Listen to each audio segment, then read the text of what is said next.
एक औपचारिक व्यक्ति बनकर संवाद करने में और एक सामान्य नागरिक की आम बोलचाल भाषा में संवाद करने में मुझे बहुत अंतर कभी नहीं समझ आया।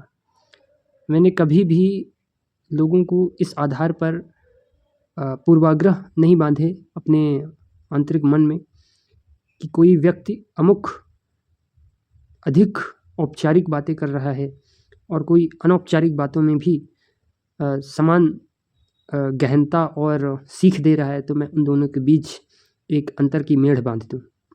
मैंने हमेशा दोनों स्तर पर उतर कर दोनों की भाषा और संवाद को समझा है। मैं वास्तविकता को ज़्यादा पसंद करता हूँ और मुझे आदर्शवादी बातें या आदर्शवाद बहुत ज़्यादा नहीं सुहाता। आदर्शवादी बातें इसलिए भी मैं नहीं सुनने पर विश्वास कर पाता हूँ क्योंकि आदर्शवादी बातें अस्तित्व में नहीं होती हैं। यह एक धारणाएं होती हैं या एक वैचारिक संतुष्टि के लिए जो एक विकल्प होता है वह एक आदर्शवाद कहला जाता है। किंतु वास्तविकता में मैं रहना इसलिए पसंद करता हूँ क्योंकि हम नहीं जानते कि हम कल जिएंगे या नहीं। हम नहीं जानते कि अगले 1 साल में क्या हो जाएगा और क्या नहीं। तो मैं अगर आपको वास्तविकता से दूर ले जाऊं तो शायद मैं आपको दूर ले जाने में सफल हो पाऊं, लेकिन यदि आप मेरे साथ आदर्शवादी बातों में मेरे साथ घुल मिल कर चल दिए तो आप वास्तविकता से बहुत दूर हो जाएंगे। आदर्शवादी बातों में फ़ायदा बहुत है दोस्तों, लेकिन नुकसान वास्तविकता की बातों में है। जब आप किसी के समक्ष जो रियलिटी है, जो धरातल की वास्तविकता है, उस सतही स्तर पर जब आप बात करेंगे तो सामने वाला इंसान निरुत्तर हो जाएगा। हो सकता है कि वो आप पर क्रोध भी दिखाए, किंतु वास्तविकता होती ही यही है जो बिना किसी राग लपेट के पेश की जाती है। मैंने हमेशा वही बनना दिखाया जो मैं हूँ या था।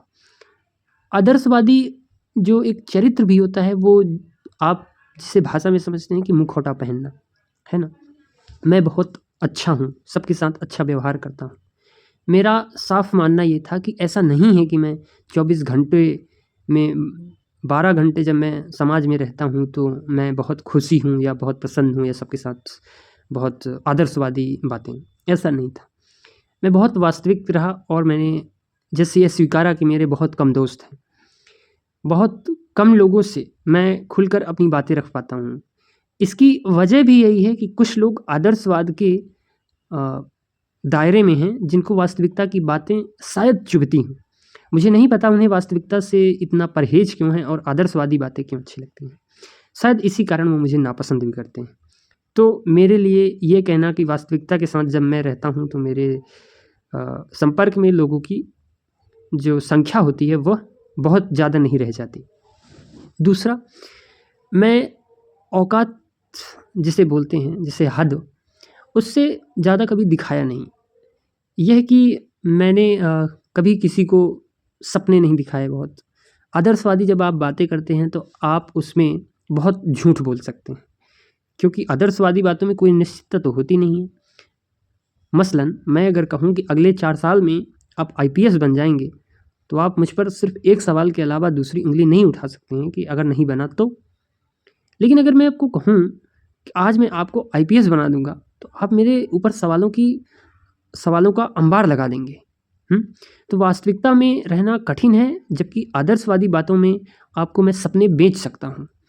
और मैंने ये सीखा है और महसूस भी किया है कि कई सारी जो कोचिंग संस्थान हैं, सरकारें, देश की सरकारें, राज्य की सरकारें और कई सारे लोग जो आदर्शवाद के पलड़े में झूलते हैं वो बहुत या कई बार आपको सपने ही बेच रहे होते हैं और आपको बहुत सुखद आनंद मिलता है। सच भी है।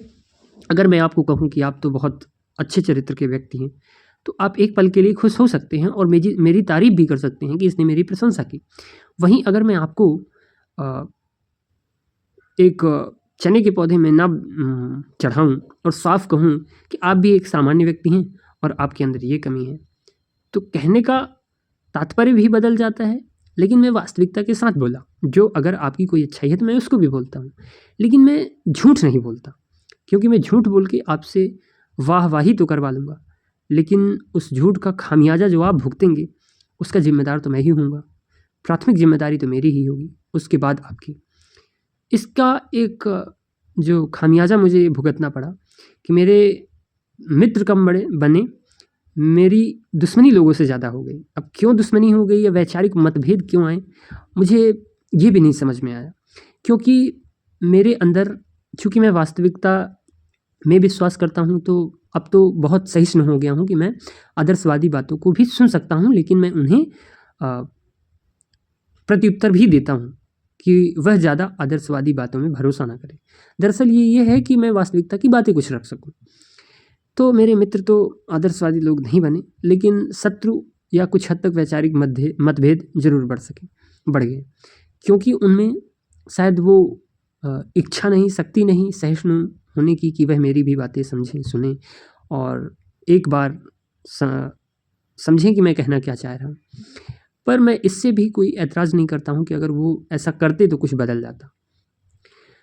अगला जो विषय मैं अपने जीवन से बताना चाहता हूँ वह यह है कि कॉलेज के दिनों में जब मैं जो एक सोशल गैदरिंग होती है उसमें कई तरीके के संदर्भ आते हैं।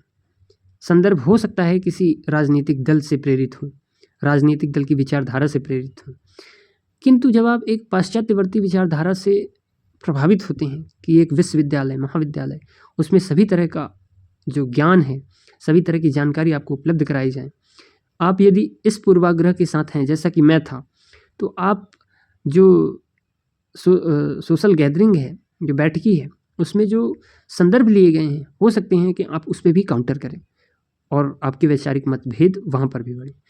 तो जीवन बड़ा कठिन हो गया जब मैं लोगों से मित्रता कम कर पाया और वैचारिक मतभेद मेरे इतने बढ़ गए कि मैंने खुद भी नहीं सोचे थे। वैचारिक मतभेद मेरी तरफ से भी हैं, किंतु मैं सिर्फ मतभेद वैचारिक हैं, व्यक्तिगत मतभेद नहीं है मेरे अंदर, लेकिन उनमें व्यक्तिगत, वैचारिक और हे की भावना आती है, मुझे ऐसा समझ में आता है। तो मैंने अपनी जो एक कहानी कहिए या आप बीती कहिए या एक संदर्भ मेरे जीवन का मैंने बताया। आप इस पर क्या विचारधारा रखते हैं मुझे अवश्य बताइए।